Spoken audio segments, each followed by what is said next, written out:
You ever notice how quiet the room gets right before something disappears? Not gone, vanishes. Like it was never even there, like it never mattered.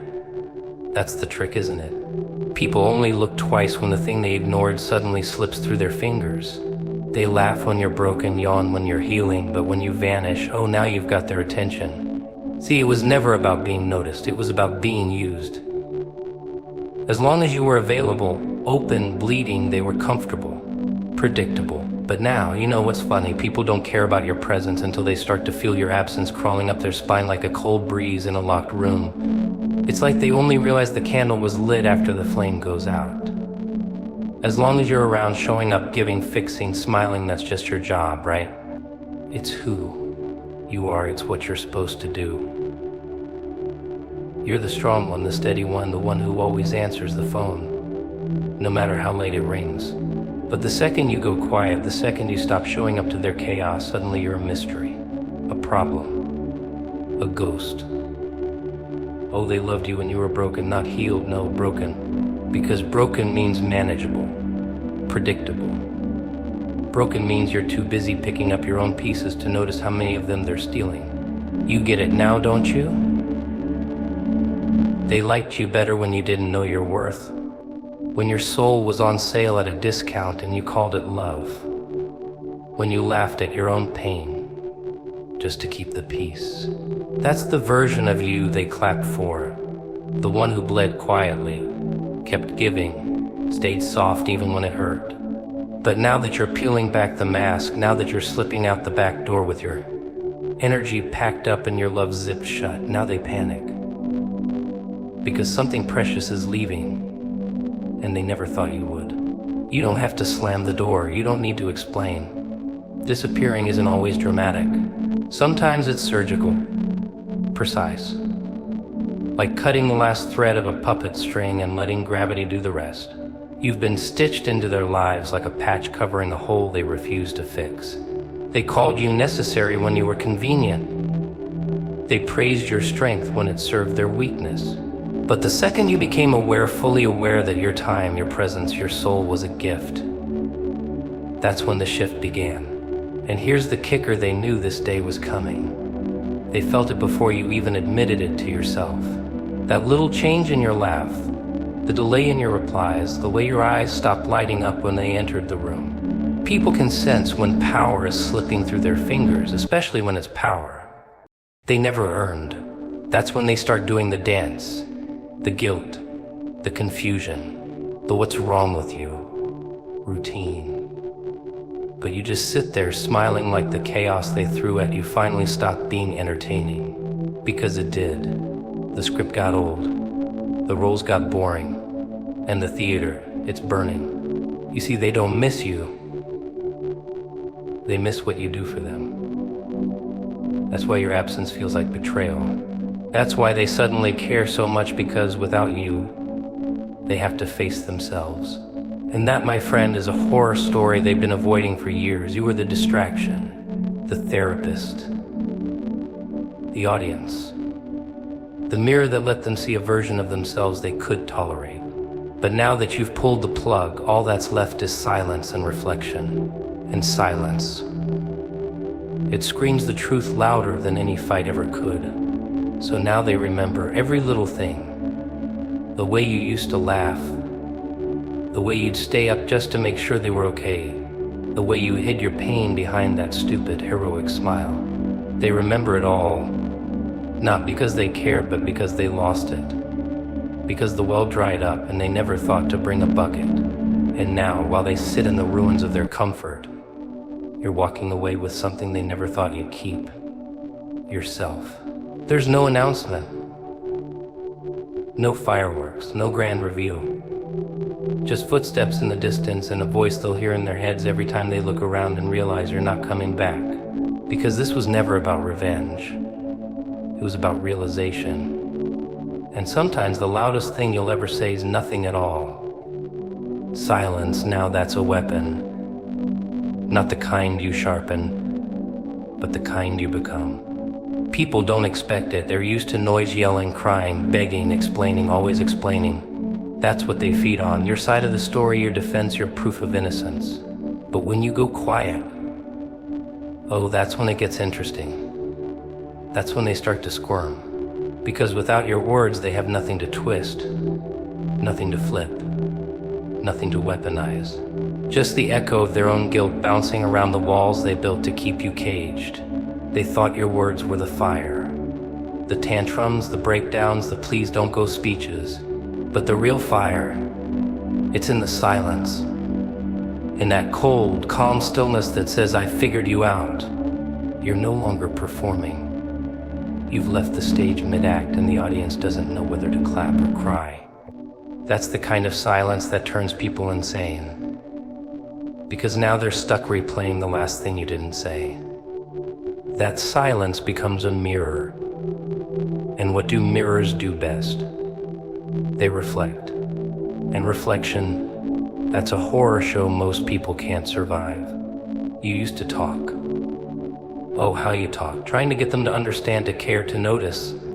You repeated yourself like a broken record, as if one more explanation might finally crack the mask they wore. But they never listened. Not really. They just waited for their turn to speak. Or better yet, waited for you to tire out, to collapse into silence so they could claim the moral high ground. That's the trick. They poke the bear, then call it crazy when it roars. But what do they call it when it just stares back? When it blinks and walks away? It's funny how they label you as cold when you stop bleeding for them. Like warmth was only real when it was melting in their hands. Your silence isn't cold. It's composed, it's complete. It's what happens when you stop making excuses for people who were never sorry. And now they panic. Not because you're gone, but because you're unreachable. They can't figure out how to make you feel again. And without your feelings on display, they lose control of the narrative. The silence steals their script. You see, people like the illusion of honesty as long as it's messy. Loud honesty is easy to discredit. Oh, look, you're emotional. You're overreacting. You're unstable, but quiet honesty that terrifies them because it means you've done the math. You've put all the pieces together and reached a conclusion they can't argue with. You're not flailing anymore. You're not desperate for clarity. You've got it. And it's ugly. And it's theirs. So they try to bait you. Push a button here. Toss a jab there, hoping you'll break your silence and give them something to work with. A little chaos to point at, a little drama to blame. But you've grown out of it. Haven't. You've seen behind the curtain. You've realized that silence isn't giving up, it's taking back your power. You don't owe them fireworks. You don't owe them closure. Let them sit with the silence. Let them choke on it. They'll rewrite history. Of course they will. Paint you as the villain in their bedtime stories, the storm that ruined their perfect little picnic. Let them. You don't need to fight a story when you know the truth. That's the beauty of silence. It never defends, it just endures. And it haunts, because while they're busy shouting to the world about how you changed, you're building something they'll never see again. Peace. Real peace doesn't come with noise. It comes when you stop explaining your worth to people who pretended not to hear you scream. And now you're the silence that screams louder than any voice they'll ever know. Control. That's the word nobody likes to admit they crave. But oh, how they chase it. They want it wrapped in kindness, dipped in concern, disguised as love. They say things like, I just want what's best for you, or trust me, I know you. But what they mean is, I want you predictable. I want you docile, manageable, someone I can count on to react the way I've trained you to. But you're changing the script, and they don't like that, not one bit. See, when you stop reacting, you stop feeding the machine. No more outbursts, no more playing the part of the wounded, confused, obedient character. And when you refuse to react, something wild happens. You expose the real game. You peel off the mask and show the strings they thought you'd never see. That's when they get nervous. Because now you're unpredictable. You're dangerous in the best way, not violent, not reckless, just unavailable. And that, my friend, terrifies them. They used to pull levers and watch you dance. Guilt, you bend. Shame, you'd apologize. Fear, you'd freeze. It worked like a charm. Until it didn't. until the day you sat there still unreadable, no script in hand, no tears, no screams, just that quiet refusal to play along. That's the moment you became something else, not their puppet, not their victim, but a wild card. And people, they hate wild cards because wild cards don't beg, wild cards don't explain themselves, they watch. So they'll try new tactics, try to frame your stillness as arrogance, say you're emotionally detached, toxic, cold. That's the comedy of it all. You're finally in control, and they call it cruelty. But where were they when you were crumbling, huh? When you were reactive and raw and real and screaming into the void while they walked away like you were background noise. They loved that version of you, the messy one, the one they could point at and say, see, look, they're the problem. Now you're clean. Now you're calculating. Now you've closed the gates and thrown away the keys. It's not about being numb. No, you feel everything. You just don't perform anymore. You process in silence. You plan in silence. You protect yourself in silence. Because control isn't about who shouts loudest. It's about who holds their ground when the world throws stones and expects you to shatter. But you don't. You blink. You breathe. And you don't react. That's control. That's terrifying. That's freedom. You ever see how people handle a mirror they can't crack? That's you now. A reflection they can't distort. They throw words, accusations, twisted stories, hoping to get a rise out of you. But you're done rising. You're grounded now, anchored in the kind of self-worth that doesn't beg for validation or explanation. And that kind of control, it's lethal to manipulators. They can't manipulate what doesn't respond. They'll say you changed. Let them. Change is evolution, and evolution doesn't come with permission slips. They thought they broke you, but all they did was push you into a higher frequency. One where you don't flinch at noise, one where silence is a blade, not a shield. You walk through chaos untouched now because your peace isn't tied to their approval anymore. You unlearn the reflexes they trained into you, and that makes you unstoppable. You're not passive, you're patient, you're not weak. You're watching, waiting, choosing your battles. And sometimes the greatest act of rebellion isn't fighting back, it's not fighting at all. It's refusing to give energy to what drains you. It's watching the storm rage and choosing not to dance in it this time. Let them scream into silence. Let them throw tantrums in the void. You'll be there still. Quiet, untouchable. In control, because when you react, they win. When you don't, they unravel. And you're not here to be understood anymore. You're here to be remembered, Doc. They think silence means surrender. Isn't that cute? The ones who scream the loudest when you don't take the bait, they're the same ones who used to laugh when you cracked under pressure. You were predictable once. They could set you off like a firework. Push the right buttons, twist the right knife, and boom, there you were on display, giving them everything. But now you've become something else. They talk and you don't even blink. They prod and you stay still. And that stillness, that quiet, that unresponsiveness, that drives them insane. Because people aren't used to someone who's not emotionally bankrupt or weak, but indifferent. Not because they don't care, but because they've seen it all. You've learned the trick, haven't you? That reacting gives away power. That when you stop flailing, they lose control. You used to be a puppet dancing on emotional strings. Now you cut the strings yourself and walked off stage. They missed the show, poor things. But the curtain's down and the theater's empty. Welcome to your new act, the unshaken. You see them coming, don't you? Dressed in smiles, wrapped in guilt, laced in drama. And it's funny how they try the same old tricks, thinking they'll still work. But you've changed the locks. You've rewired the alarms. You've built walls not to trap yourself, but to keep the circus out. They call it distance. You call it clarity. And when they shout through the gate, waiting for the echo of your old self, there's nothing. Just quiet. Just you watching. You learned the art of stillness, and it isn't passive. Oh no, it's precise. Every breath is measured. Every pause is intentional. You're not frozen, you're calculating. watching patterns, clocking behavior. They think they've got time to confuse you again, spin another web, run another game. But you're not playing. You know the rules now and you burn the board.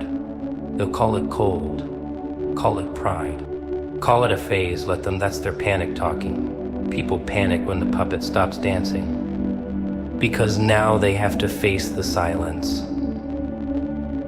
In silence, that's a mirror. It shows them what they never wanted to see themselves, their tricks, their emptiness.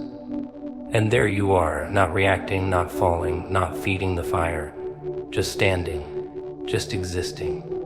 And somehow, that's louder than any scream. Funny, isn't it? The more you stop giving energy to the chaos, the more the chaos exposes itself.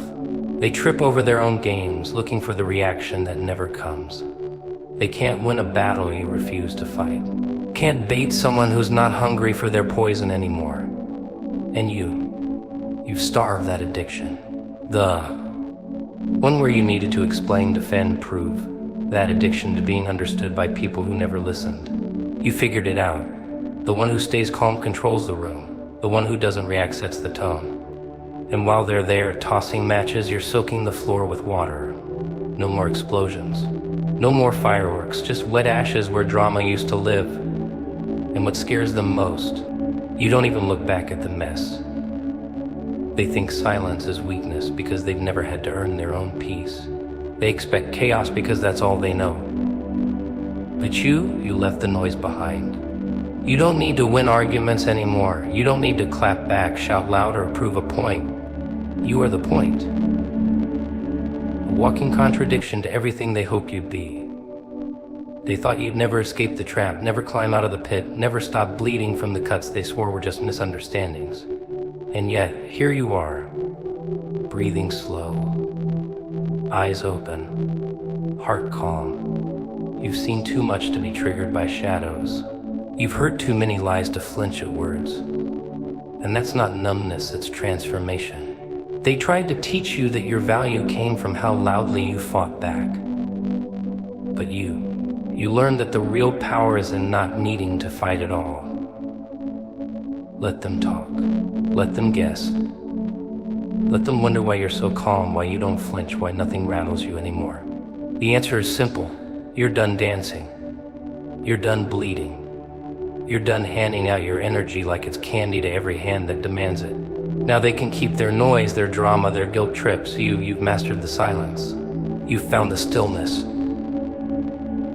And in that stillness, you've become something they never saw coming. They say don't let him see you sweat, but let's be honest, most people out here are practically leaking insecurity, twitching every time someone breathes wrong in their direction. So desperate to be liked, to be validated, to be seen.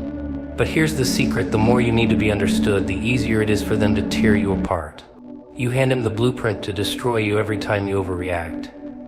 Every sigh, every eye roll. Every shaky breath, you're just broadcasting your weakness on full display like a free show with no tickets required. And boy, do they eat it up, but not you.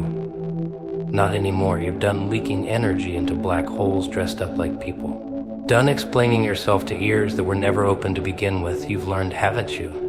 That control isn't about muscle or noise. It's not in how loud you bark. It's in the silence that follows the chaos. When the dust settles and everyone's still flailing, but you're just there, still, unbothered, watching. Let me tell you something, they hate that. They hate when they can't read you. When their little tricks fall flat. When they poke the bear and the bear just smiles. Because you've tasted it now, haven't you? That delicious moment when someone tries to manipulate you and you just tilt your head, grin a little, and walk right through the trap they laid. Like it was invisible, like it never mattered, because it didn't, because they don't. That's the real power. When you stop assigning importance to people who haven't earned an inch of your reaction. When you stop flinching at raised voices, stop adjusting yourself for people who would never bend an inch for you. Oh, they'll call you distant, cold, emotionless, but that's just projection. They can't handle the fact that you're no longer a puppet, that you've cut the strings, that you've stopped dancing on cue. You used to feel everything isn't you. Took every insult like a dagger, every silence like a slap. You used to beg for closure, for clarity, for some kind of justice. But the world doesn't run on fairness. It runs on leverage. And you gave all of yours away every time you reacted. Every time you raged or wept or spiraled over someone who barely remembered your name the next day. But now you let them wonder, let them guess. You don't explain, you don't clarify. You don't soothe the discomfort they feel when they can't predict you. And that's the thing, they don't fear who you were, they fear who you've become. Because now you're unpredictable. And unpredictable means uncontrollable. You are the storm they didn't prepare for. No thunder, no lightning, just the eye, silent, steady, devastating. They poke. They prod. They wait for the spark, for the meltdown, for the show. But nothing. Not a twitch. Not a sigh. You've learned the sacred art of emotional economy. No more overdrafting your peace to pay debts no one appreciates. You keep your currency tight now, guarded. Not because you're scared, no, because you're aware. You know the value of your peace. You've seen what it costs to lose it. Now they test you with little things. Passive jabs, delays, petty mind games. But it's like throwing stones at a mountain. Pointless, the mountain doesn't flinch, doesn't argue, doesn't shout back. It just is. Immovable, and you've become the mountain. Not because you've stopped caring, but because you've started choosing what to care about. And that's the difference between power and panic. They think you're heartless now. Think you've lost your warmth. But they confuse warmth with obedience. What you've lost is accessibility, not empathy. They just don't get the keys anymore. They used to barge in uninvited and rearrange your whole mindset. Now they stand at a locked door, shouting into the void, hoping you'll come out. But you don't. You don't have to. They lost the privilege of your reaction. You didn't lose anything. You reclaimed it. They don't like that you've become selective. That not every opinion gets a seat at your table. That not every conflict deserves a reply. And it drives them mad, this control, because it means you're not giving them control anymore. And in their panic, they'll say all the things. Call you arrogant, dismissive, detached. But every word they hurl just bounces off your silence like pulla and glass. Let them talk. Let them spin. Let them drown in the noise they created. You've gone quiet for a reason.